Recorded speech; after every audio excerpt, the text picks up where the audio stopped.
శ్రీ గురుభ్యో నమ. శ్రీమాత్రే నమ. మా ప్రేక్షకులందరికీ ధన్యవాదాలు తెలియజేస్తూ 4 ఆగస్టు నుంచి 10 ఆగస్టు వరకు గల కాలానికి రాశి ఫలితాలు ఏ విధంగా ఉన్నాయి, అలాగే గ్రహ స్థితులు ఏ విధంగా ఉన్నాయి, గ్రహ సమ్మేళనాల యొక్క ఫలితాలు ఏమిటి ఇత్యాది అంశాలన్నీ కూడా ఇప్పుడు చెప్పుకుందాము. ముందుగా గ్రహ స్థితులు. వృషభంలో కుజ గురులు, కర్కాటకంలో రవి చంద్రులు, సింహరాశిలో బుధ శుక్రులు, అలాగే కన్యలో కేతువు, కుంభంలో వక్రించిన శనిగారు, ఇక మీనరాశిలో రాహువు. 10 ఆగస్టు వారాంతానికి వచ్చేటప్పటికి చంద్రుని యొక్క స్థితి తులారాశిలో ఉన్నది. అలాగే బుధుని యొక్క స్థితి వక్రత పొంది ఉన్నది. గ్రహస్థితులు ఈ విధంగా ఉండగా రవి చంద్రుల యొక్క సమ్మేళనము కర్కాటక రాశిలో జరుగుతూ ఉంది. అయితే చంద్రుని యొక్క స్థితి అదే రాశికి అధిపతి అవుతూ ఉన్నారు. రవి యొక్క స్థితి చంద్రునితో కలిసి ఉంది. ఇది చాలా అద్భుతమైన యోగం అని చెప్పాలి. గోచర రీత్యా ఏ ఏ స్థానాలకి రవిచంద్రుల యొక్క కలయిక మంచిది కాదో ఆ రాసుల్లో మనం చెప్పుకుందాము. అయితే మిగతా రాసులకి అంటే బాగుండే స్థానాలకి వీళ్ళు చాలా అద్భుతమైనటువంటి ఫలితాలను ఇస్తారు. మానసికమైనటువంటి దౌర్బల్యం తగ్గిపోతుంది. మనోధైర్యం చాలా చక్కగా పెరుగుతుంది. అనేక విషయాలలో ధైర్యంగా సాహసోపేతమైన నిర్ణయాలు తీసుకుంటారు. ఎన్నో రకాలుగా అభివృద్ధి సాధిస్తారు. భయాలని పారద్రోలుతారు. ఇక బుధ శుక్రుల యొక్క కలయిక చాలా సున్నితమైన, సరళమైన ప్రవర్తనని తెలియజేస్తూ ఉంటుంది.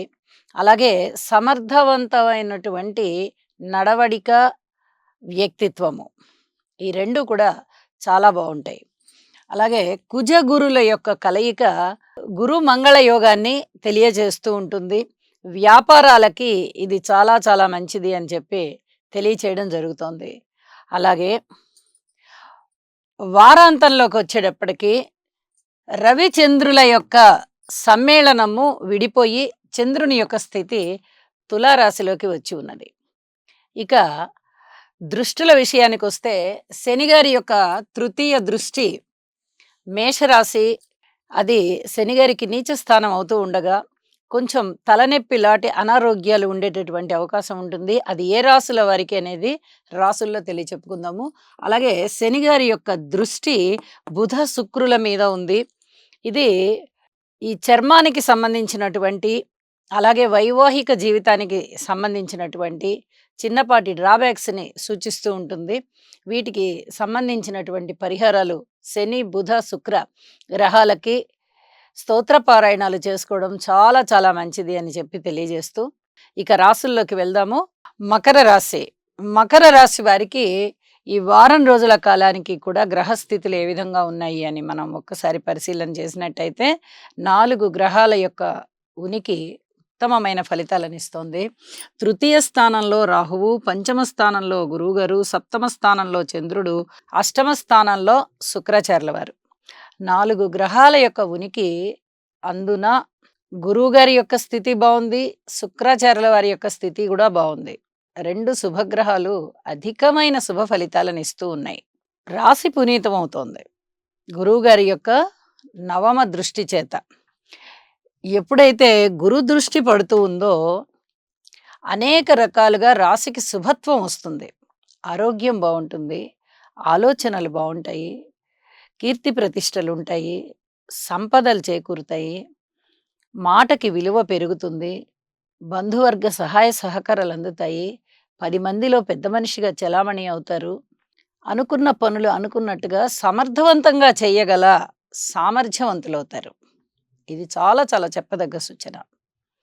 అలాగే రాజకీయంగా బాగుంటుంది, పబ్లిక్ రిలేషన్ బాగుంటుంది, మృష్టాన్న భోజనాలు బాగుంటాయి, విందు వినోద కార్యక్రమాల్లో తరచుగా పాల్గొంటూనే ఉంటారు, విలువైన వస్తువుల్ని సేకరించుకుంటారు, లేదా కొనుగోలు చేస్తారు, లేదా బహుమతుల రూపంలో కూడా అందుకుంటారు. అన్నదమ్ముల సహాయ సహకారాలు ఉంటాయి, ఆత్మస్థైర్యం పెరుగుతుంది, మనోబలం అన్నిటికీ కూడా అదే పరమౌషధం అని చెప్తారు. ధైర్యంగా ఉండడమే సమస్యల్ని మనము అధిగమించడానికి ప్రథమ సోపానం అని మీరే 10 మందికి తెలియజెప్తారు. ఏలినాటి శని ఉన్నప్పటికీ గురుబలం ఉన్న కారణం చేత అసలు ఏమాత్రం భయం అనేది పెట్టుకోరు. నిర్భయంగా ఉంటారు. మీ మనసులో ఆలోచనలు అలా వచ్చేస్తాయి. ఇంకా ఎన్నాళ్ళు భయపడుతూ కూర్చుంటాం, మాకింక భయం లేదు, ఏం లేదు, ధైర్యంగా ఎదుర్కోవడమే సమస్యల్ని అంటారు. ఈ ధైర్యం ఎక్కడి నుంచి వచ్చిందంటే, ఈ పంచమ స్థానంలో గురువుగారి వల్ల, తృతీయ స్థానంలో రాహువు వల్ల వచ్చింది. అద్భుతమైనటువంటి ఈ ఫలితాల వల్ల మీకు అనేక విధాలుగా ఉన్నతి ఉంది. అలాగే సంతానం పట్ల చాలా సంతృప్తిగా ఉంటారు. మాతృవర్గ రీత్యా కూడా సంతృప్తిగా ఉంటారు.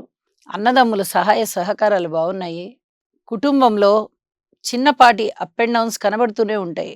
ఐకమత్యం తగ్గుతున్నట్టుగా ఉంటుంది. మరి ద్వితీయ స్థానంలో శని గారి యొక్క సంచారం జరుగుతూ ఉంది కదా! కాబట్టి ఈ అప్ అండ్ డౌన్స్ అనేది కొంచెం మీ మానసిక వేదనకి కారణమవుతుంది. మీకు అనేక రకాలుగా మనశ్శాంతి ఉంటుంది. అదే గురువుగారి యొక్క శుభదృష్టి ఫలితం అని చెప్పాలి. పంచమ స్థానంలో గురువుగారు ఉండి నవమ దృష్టితో చూస్తున్నారు అంటే ఇటు పిత్రార్జితాలు వస్తాయి, ఇటు పూర్వజన్మ పుణ్య ఫలం ఇప్పుడు అనుభవిస్తూ వెళ్తారు మీరు. సుకర్మలు అనుభవించే సమయం అన్నమాట ఇది. కార్మికులు, కర్షకులు, నేత పనివారు, చేతి వృత్తుల వారు ఇత్యాది వారందరికీ బాగుంది. మకర రాశి వారికి ఆధ్యాత్మిక చింతన కూడా పెరుగుతోంది. స్త్రీలు సుబ్రహ్మణ్యేశ్వర స్వామి స్తోత్రపారాయణాలు పఠించడం చాలా మంచిది.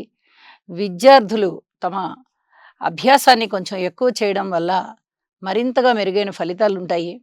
అలాగే రాజకీయ నాయకులు బాగున్నారు. భార్యాభర్తల మధ్య అన్యోన్యత పెరుగుతుంది. కొత్త పనులు చేపట్టడానికి మీలో ఉత్సాహం బాగా అంకురిస్తుంది.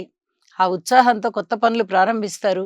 వారాంతంలోకి వెళ్ళేటప్పటికీ దశమ స్థానంలోకి చంద్రుడు వచ్చారు. మీ కార్య సామర్థ్యం కళ్ళకు కట్టినట్టుగా కనబడుతుంది. ఉద్యోగంలో మెప్పు పొందుతారు. పై అధికారుల ప్రశంసలుంటాయి.